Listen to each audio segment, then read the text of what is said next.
Hello दोस्तों, कैसे आप सभी लोग। उम्मीद करते हैं आप सभी अच्छे होंगे। प्लीज़ इस चैनल को ज़रूर सब्सक्राइब कीजिए क्योंकि यहाँ पर आपको काफ़ी ज़्यादा इन्फॉर्मेटिव वीडियोस मिलेगी पूरे फैक्ट के साथ। तो किसी भी देश को सस्टेन रखना है और कंटिन्यू डेवलपमेंट रखनी है तो उसके लिए बहुत ज़्यादा इम्पॉर्टेंट चीज़ है, वो है पैसा।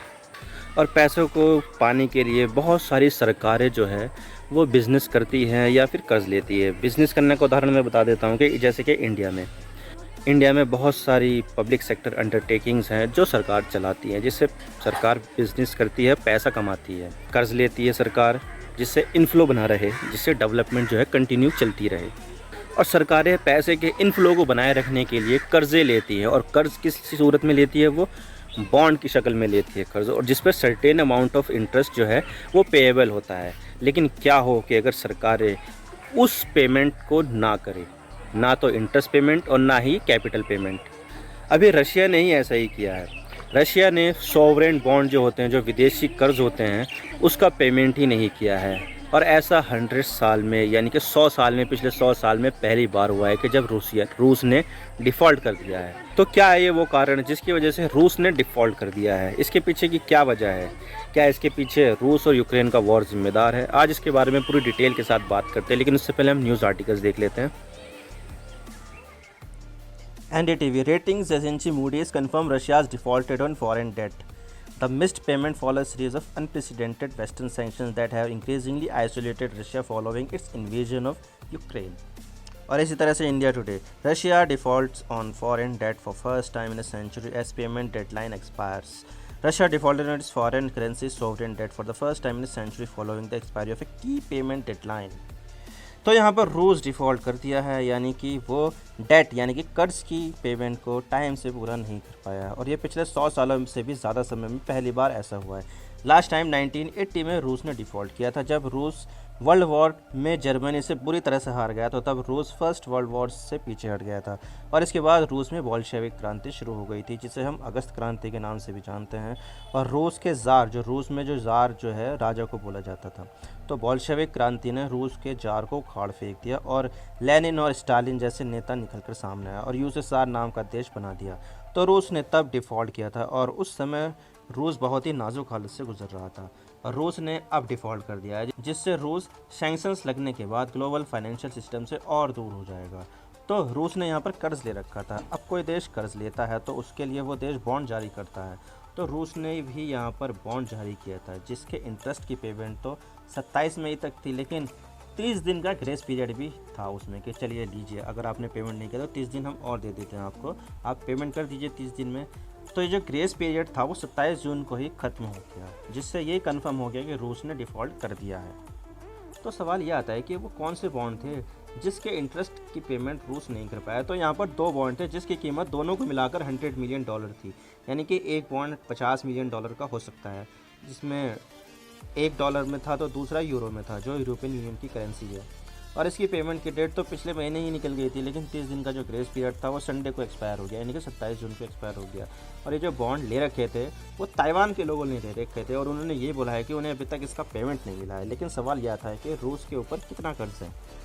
तो मैं आपको बता दूं कि जब रूस ने यूक्रेन पर हमला शुरू किया था, तो तब रूस के पास $640 बिलियन की फॉरेन करेंसी और गोल्ड था, जिसमें से ज़्यादातर रूस में नहीं थे बल्कि विदेशों में जमा थे। तो युद्ध शुरू होने के बाद रूस पर बहुत ज़्यादा सैंक्शंस लग गए, और इतने ज़्यादा सैंक्शंस लग गए कि रूस के ऊपर दुनिया के सबसे ज़्यादा सैंक्शंस लगे हुए हैं। और इसी बीच रूस के ऊपर $40 बिलियन का कर्ज भी था। तो सैंक्शंस लगने के बाद रूस के जितने भी विदेशी मुद्रा थी वो सब फ्रीज हो गए, यानी कि वो है तो रूस की मुद्रा, लेकिन रूस उसका कोई इस्तेमाल नहीं कर सकता है। तो रूस के लिए तो वो एक यूज़लेस हो गई और सिर्फ कागज़ के टुकड़े बनकर रह गए। लेकिन फिर भी पश्चिमी देशों ने रूस को छूट दे रखी थी कि वो अपने बॉन्ड की पेमेंट करते रहे डॉलर में, लेकिन बॉन्ड की पेमेंट डॉलर में करेंसी करनी थी, और डॉलर का पूरा कंट्रोल अमेरिका के पास है, क्योंकि डॉलर जो है वो अमेरिका की करेंसी है। तो पिछले महीने ही अमेरिका ने बॉन्ड की पेमेंट की जो करने की छूट थी वो ख़त्म कर दी। इससे पहले तो रूस आसानी से पेमेंट कर रहा था, लेकिन पिछले महीने से ये प्रॉब्लम शुरू हो गई जब अमेरिका ने रूस के डॉलर में पेमेंट करने को ही डिसेबल कर दिया, क्योंकि ये बॉन्ड डॉलर में होते हैं और डॉलर का पूरा कंट्रोल अमेरिका का है। आप डॉलर की कोई भी ट्रांजैक्शन करो तो वो किसी ना किसी अमेरिकी बैंक से होकर गुजरेगी ज़रूर। अब अमेरिका ने रूस के डॉलर वाली सारे पेमेंट को यहीं पर ही रोक लगा दी, तो रूस नहीं कर पाया बॉन्ड के इंटरेस्ट की पेमेंट। अब यहाँ पर सोचने वाली बात यह है कि रूस ने तो ऑफ़र भी दिया था कि आपको हम डॉलर की जगह पर रूस की करेंसी रूबल में पेमेंट करेंगे, लेकिन ये ऑफ़र भी रिजेक्ट कर दिया और ये कहा गया है कि रूस के पास काफ़ी पैसा है जिससे वो अपने कर्ज का भुगतान कर सके, लेकिन रूस के ऊपर लगे हुए इकोनॉमिक सैंक्शंस ने उसके पैसों को जो डॉलर में थे उसको फ्रीज ही कर दिया है।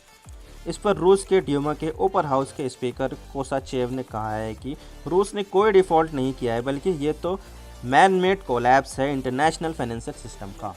और इसके अलावा रूस के वित्त मंत्री ने कहा है कि जो कुछ भी हुआ है वो सब अमेरिका और यूरोप ने जानबूझकर ऐसा किया है और ऐसे आर्टिफिशियल ऑब्स्टिकल्स लगा दिए हैं जिससे रूस विदेशी कर्ज का पेमेंट ही ना कर पाए और रूस पर ज़बरदस्ती एक डिफ़ॉल्टर होने का टैग लग जाए।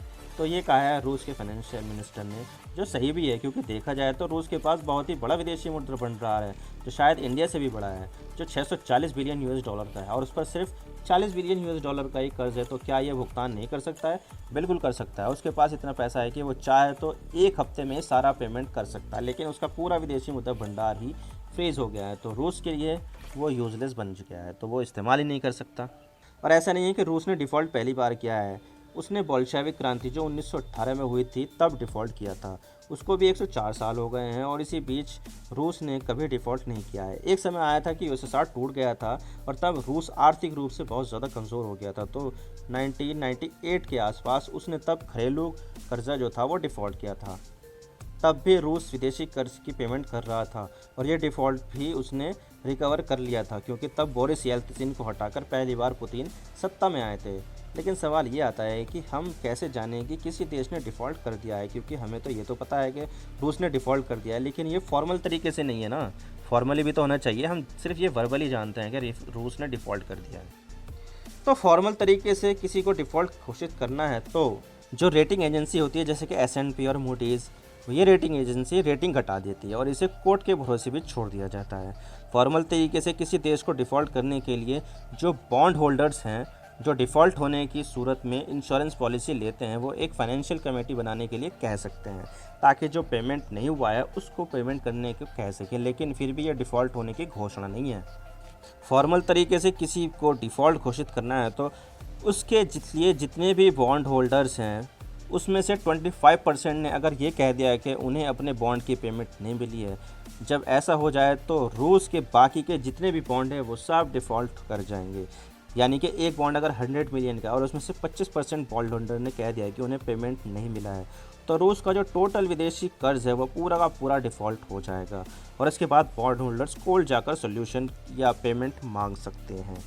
नॉर्मल परिस्थितियों में देखा जाए तो जो इन्वेस्टर्स यानी कि बॉन्ड होल्डर्स और डिफ़ॉल्टर सरकारें होती हैं वो एक सेटलमेंट को नेगोशिएट करती हैं और बॉन्ड होल्डर्स को नए बॉन्ड्स इशू कर दिए जाते हैं जो पूरे व्यर्थ होते हैं, लेकिन फिर भी एक छोटी क्षतिपूर्ति तो है, छोटा कंपनसेशन है।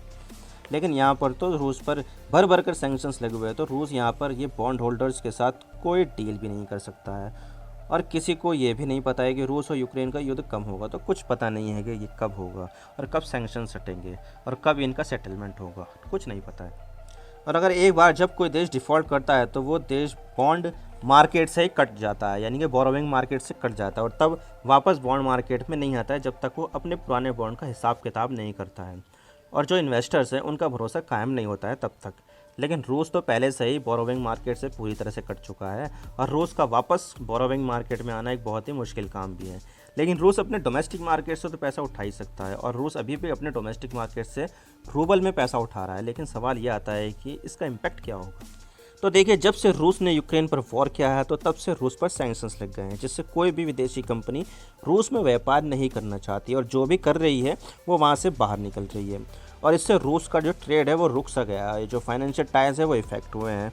इससे रूस और ज़्यादा आइसोलेट होगा और इससे ग्लोबल फाइनेंशियल मार्केट पे भी काफ़ी असर पड़ेगा।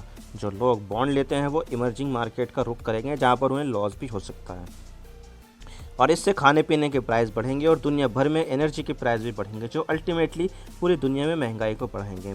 भारत में भी महंगाई आसमान छू रही है, तो इसका असर तो हमारे ऊपर पहले से ही पड़ रहा है।